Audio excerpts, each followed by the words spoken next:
Assalamualaikum dan salam sejahtera. Saya akan menerangkan tentang model psikopendidikan. Model psikopendidikan ia berkait rapat dalam bidang pendidikan. Ia juga penting bagi membantu guru untuk memahami tugas-tugas dan tahap perkembangan kanak-kanak. Setiap kanak-kanak itu merupakan individu yang unik, mempunyai kebolehan dan keupayaan yang berbeza di antara satu sama lain. Psikologi ini amat berguna kepada ibu bapa dan para pendidik. Ia meliputi aspek-aspek pendidikan seperti pengajaran dan pembelajaran, suasana bilik darjah dan penyusunan kerusi meja turut memainkan peranan penting. Seterusnya, model psikopendidikan ini menekankan pemilihan bahan pembelajaran ataupun ABM dan teknik pengajaran yang sesuai dengan tahap keupayaan perkembangan kanak-kanak. Antara contoh alat bantu mengajar adalah yang boleh disentuh, dilihat dan dirasai oleh kanak-kanak itu sendiri. Dengan penggunaan deria yang maksimum dan akan meningkatkan pengetahuan yang bermakna bagi mereka. Permainan kognitif juga membolehkan kanak-kanak membina pengalaman baru berdasarkan maklumat yang diperolehi semasa bermain.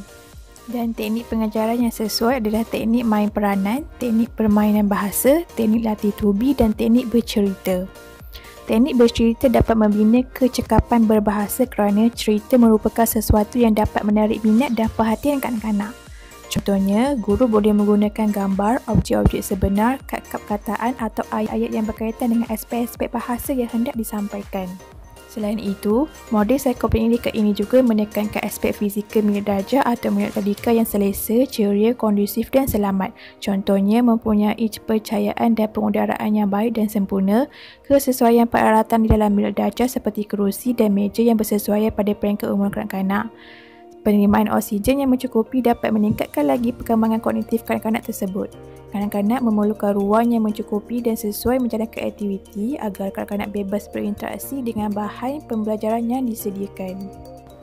Seterusnya, semasa guru membuat penilaian terhadap kanak-kanak, guru perlu mengumpul maklumat yang berkaitan dengan ketidakupayaan mental, emosi dan sosial kanak-kanak. Ia boleh diadakan dengan mengadakan sesi soal jawab dengan kanak-kanak atau ibu bapa pengasuh boleh memerhati sendiri tingkah laku kanak-kanak tersebut. Guru juga boleh menilai seseorang kanak-kanak dengan mengadakan aktiviti yang bersesuaian dengan kanak-kanak itu. Guru boleh memerhati cara seseorang kanak-kanak bertindak balas dengan aktiviti yang diberikan. Seterusnya, penilaian terhadap ketidakupayaan mental. Contohnya, kanak-kanak yang tidak dapat menguasai kemahiran membaca, mengira dan menulis. Secara umumnya, mereka mempunyai keupayaan intelek atau IQ yang rendah. Mereka mungkin tidak dapat belajar secepat kanak-kanak yang normal.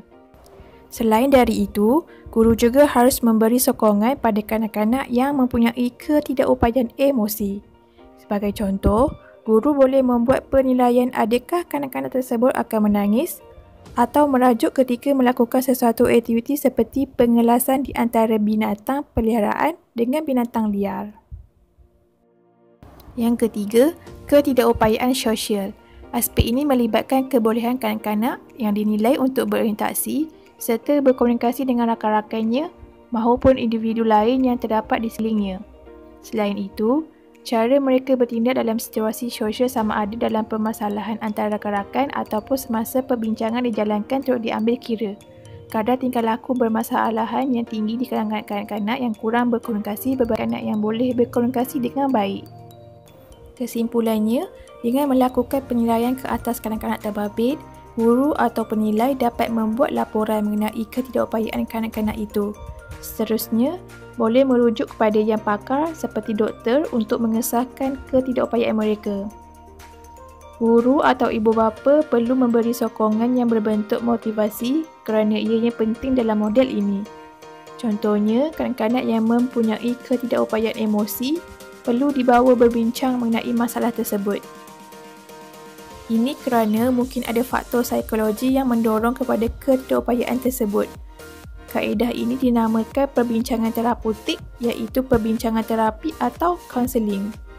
Yang terakhir, perlu beri perhatian dan fokus pada masalah yang dihadapi serta layan kanak-kanak dengan adil dan kasih sayang. Dan yang paling penting, guru perlu menjaga penampilan dan tingkah laku kerana ia juga boleh mempengaruhi kanak-kanak.